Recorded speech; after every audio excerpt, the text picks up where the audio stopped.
salam revienne, le Messie revienne pour tuer Dajjal de ses propres mains, pour que les gens voient le sang couler du corps de cet homme, pour voir que ce n'était pas un dieu, mais ce n'était qu'un homme. Donc pour revenir au fil de l'histoire, cet homme, c'est ce qu'on avait expliqué la dernière fois, va défier Dajjal, et après cette étape, Dajjal n'a plus ce pouvoir. Maintenant, Dajjal, il est quoi?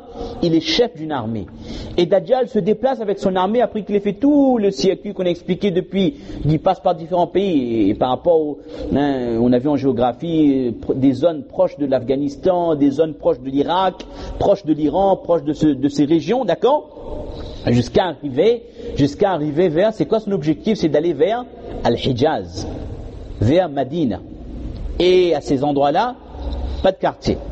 Cette ville de Madina Munawwara, qu'on appelle, ou Madina Nabawiya, elle est tellement aimée par Allah Azza wa Jal que Dajjal ne peut ni approcher, ni la peur, ni la crainte de Dajjal ne peut pénétrer le cœur des gens qui habitent dans cette ville. Le cœur des gens purs qui habitent dans cette ville, ils n'auront pas un pourcentage de crainte de Dajjal.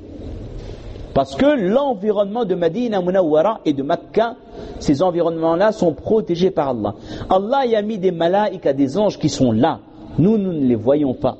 Mais ces anges-là sont présents pour protéger ces lieux saints contre Dajjal en personne, mais également pour protéger la population contre la crainte de cet homme. C'est-à-dire le cœur des Ahl Makkah et de Ahl Madina, le cœur resteront toujours apaisés, tranquilles. Jamais ils ne ressentiront le stress, l'angoisse face à Al-Masih Ad-Dajjal.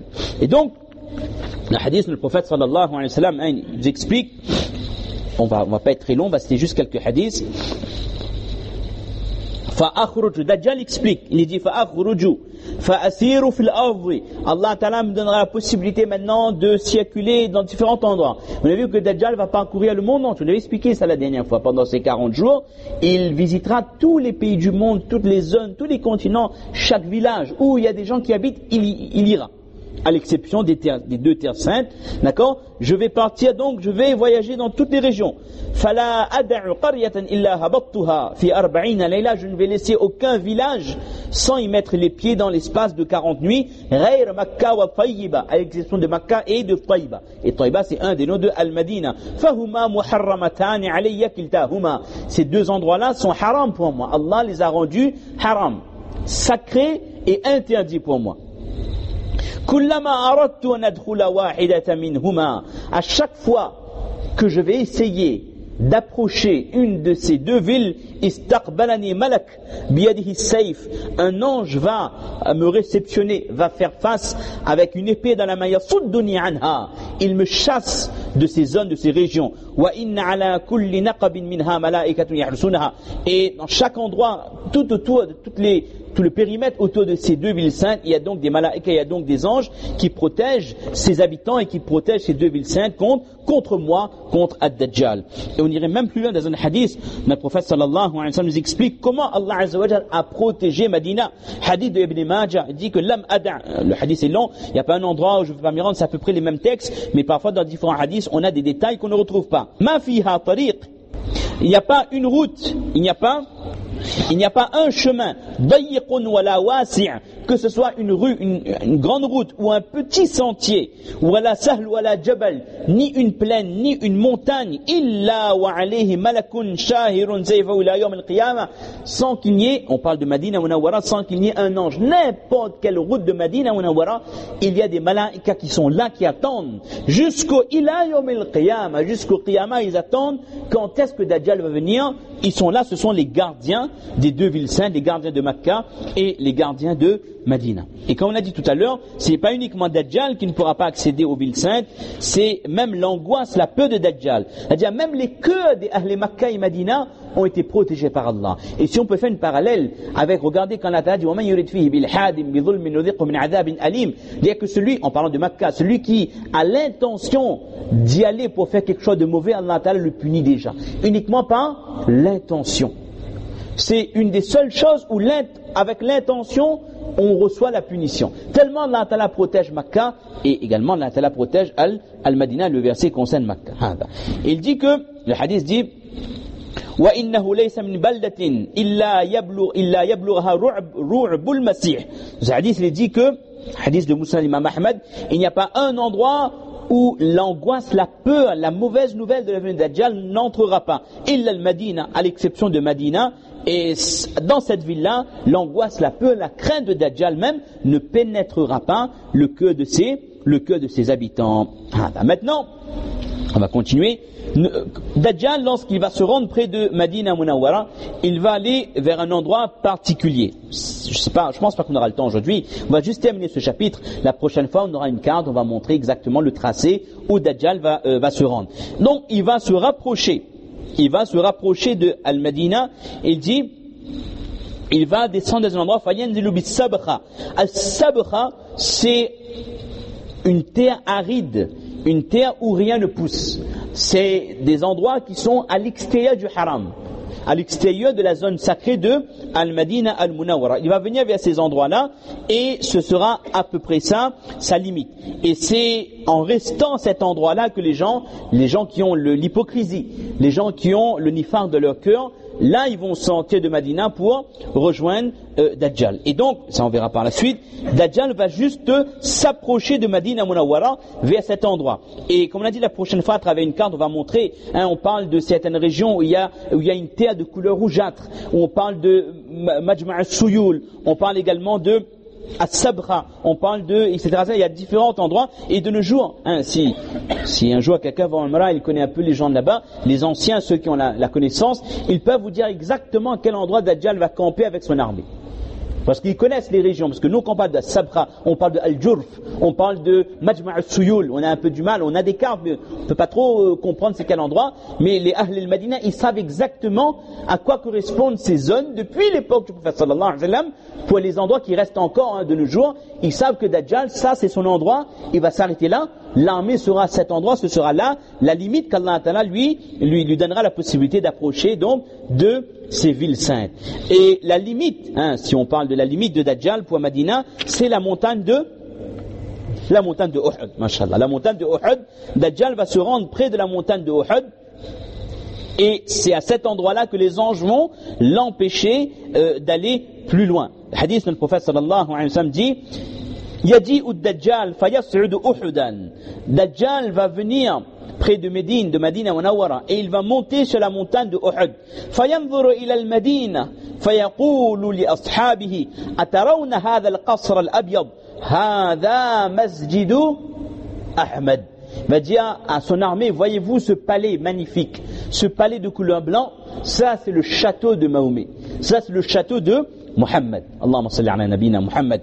Et les ulama disent que on avait dit ça l'autre fois, ça c'est déjà un mu'jiza, un miracle de la part du prophète sallam d'avoir annoncé que viendra une époque où sa mosquée sera tellement grande que à partir de la montagne de Uhud, les gens pourront voir sa mosquée. Alors qu'à l'époque où le prophète prononce ces paroles, subhanallah, la Masjid Nabawi, le sol, c'est de la terre, il y a les poteaux, c'est des dattiers et recouverts de feuilles de date. Il n'y a rien d'autre. Quand la pluie tombe, l'eau rentre, ça fait de la boue par terre.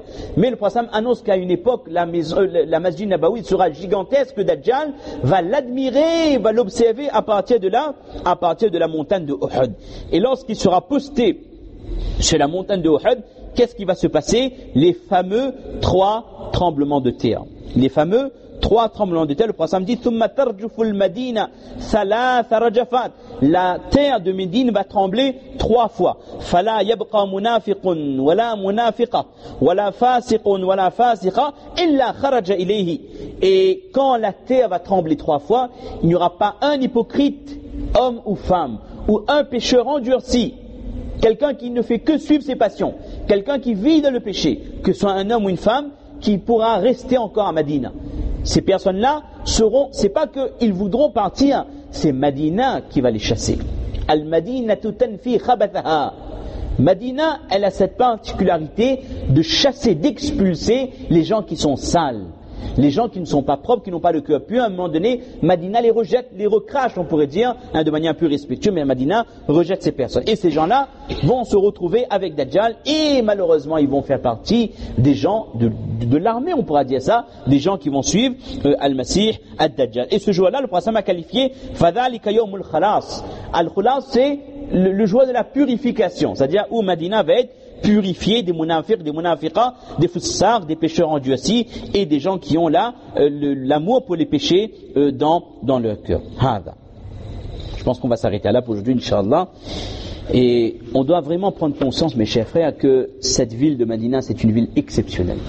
C'est une ville qui est aimée par Allah subhanahu wa ta'ala, qui a été aimée par notre prophète sallallahu alayhi wa sallam. Et vous savez, le prophète alayhi wa sallam avait annoncé que à la fin des temps, pas à la fin des temps, viendra une époque, c'est pas la fin des temps, c'est une époque proche des sahaba, qu'il y a des gens qui vont faire la da'wa, ils vont inviter les gens de Madina de quitter Médine, d'aller vers telle région où il y a plus de terre, il y a plus de troupeaux, il y a plus de baraka, et il y a des gens qui vont y aller pour rechercher les biens de ce monde. Alors qu'à Madina, la vie est dure, il y a pauvreté. Mais le prophète dit wal madinatu khairul lahum law kanu ya'lamun. Mais Madina était mieux pour eux si seulement ils savaient. Et le prophète dit qu'il y aura une autre époque, en 2 ou 3 fois, que les gens vont inciter les personnes de Madina Munawwara d'aller vers tel endroit, d'aller vers telle région où la vie est plus facile. Alors qu'à ce moment, la vie est très dure, très difficile à Madina, pauvreté. Mais le prophète dit que si seulement ces gens savaient quelles étaient les vertus de cette ville, il aurait été mieux pour eux de rester à cet endroit. Et ce n'est pas pour rien, c'est le prophète sallallahu alayhi wa sallam, il a dit que celui qui peut mourir à Madina, qu'il meure à Madina. Si quelqu'un a la possibilité d'y aller, d'habiter et de mourir là-bas, ben que cette personne meure là-bas. Parce que celui qui meurt à Madina, qui est enterré de l'Baqi', il a la garantie que le prophète sallallahu alayhi wa sallam, incha'Allah, va intercéder pour lui le jour des comptes. Le prophète sallallahu a donné beaucoup de doigts pour cette ville et beaucoup de doigts pour les habitants de cette ville. Le prophète sallallahu alayhi wa sallam arrive à Makkah, il a retrouvé les sahaba qui étaient extrêmement nostalgiques de Makkah. Ils voulaient retourner à Makkah. Le prophète a dit, oh Allah, mais de l'amour pour Madina de nos cœurs comme tu as mis de l'amour pour Makkah dans nos cœurs avant. Et là les sahaba tellement ils ont commencé à aimer Madina que même après la conquête de Makkah, personne n'est retourné habiter à Makkah al-Mukarrama. Vous savez que Makkah a eu le doua d'Ibrahim alayhi salam, le doua, la baraka, qu'Allah met bénédiction dans tout ce qui vient de Makkah. Il y a tellement de choses, subhanallah. Le prophète sallam lui a donné son doua à lui, à la ville de Madina. Il n'y a rien à dire. Le rang du prophète sallam est supérieur au rang d'Ibrahim alayhi salam. Donc son doua a plus de valeur que le doua d'Ibrahim alayhi salam. Il a dit, oh Allah, mets le double de bénédiction dans Madina par rapport à ce que tu as donné à Makkah. Donc il y a 2 fois plus de baraka dans cette ville de Madina Munawwara que à Makkatul Mukarrama. Tellement cette ville elle est bénie que même ses fruits sont bénis. Celui qui mange 7 ajwa ou 7 dattes, dans certains hadiths on parle de 7 dattes en général qui viennent de Madina, tous les matins cette personne est protégée contre quoi? Contre la sorcellerie. Également, la terre de Madina. Vous savez qu'il y a des endroits, il y a une terre. Certains hadiths parlent d'un endroit spécifique. D'autres muhaddithines sont d'avis que c'est toute la terre de Madina. N'importe quelle région, n'importe quel endroit de Madina, la terre elle est bénie. Il y a shifa. C'est qu'il y a des gens qui souffrent de différents problèmes de santé. Ils prennent la terre, ils posent sur eux, sur leur corps, et Allah Ta'ala guérit. Cette terre elle est bénie. C'est un endroit qui est béni par Allah. Le prophète m'a promis que jamais la peste, at-ta'un, n'entrera de cette ville. Alors que quand il y a une épidémie de peste, ça n'existe plus de jour, alhamdulillah, mais à l'époque des villages entiers pouvaient mourir de peste, mais le prophète m'a dit que Madina non. Alors que ce virus-là peut se transmettre facilement. Mais Makkah et Madina ont toujours été protégés de la peste par le doua du prophète sallallahu alayhi wa sallam, grâce à, donc par le qudrat d'Allah subhanahu wa ta'ala. Et donc ce n'est pas pour rien si le plus grand fitna de tous les temps ne peut pas y accéder, parce que cette terre-là elle est aimée par Allah, aimée par son prophète et donc protégée par Allah subhanahu wa ta'ala.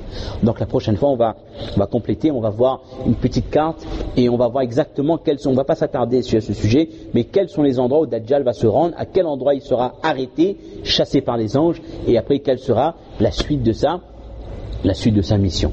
Et la suite de sa mission, comme on dit, ce seront les guerres contre les musulmans, et ça nous amènera directement vers le dernier programme intermédiaire entre Dajjal et la venue de Isa alayhi salam. Parce que c'est Isa alayhi salam quand il va venir qui va tuer Dajjal, il va entre guillemets le piéger à Baytul Maqdis. Dajjal ne s'attendait pas à ce que Isa alayhi salam soit là, et c'est là qu'il va trouver l'amour. Jazakumullah khair. Wa ma tawfiqi illa billah. Subhana rabbika rabbil izzati amma yasifun. Wa salamun ala al-mursalin wa akhiru da'wana alhamdulillahi rabbil alamin. Jazakumullah khair.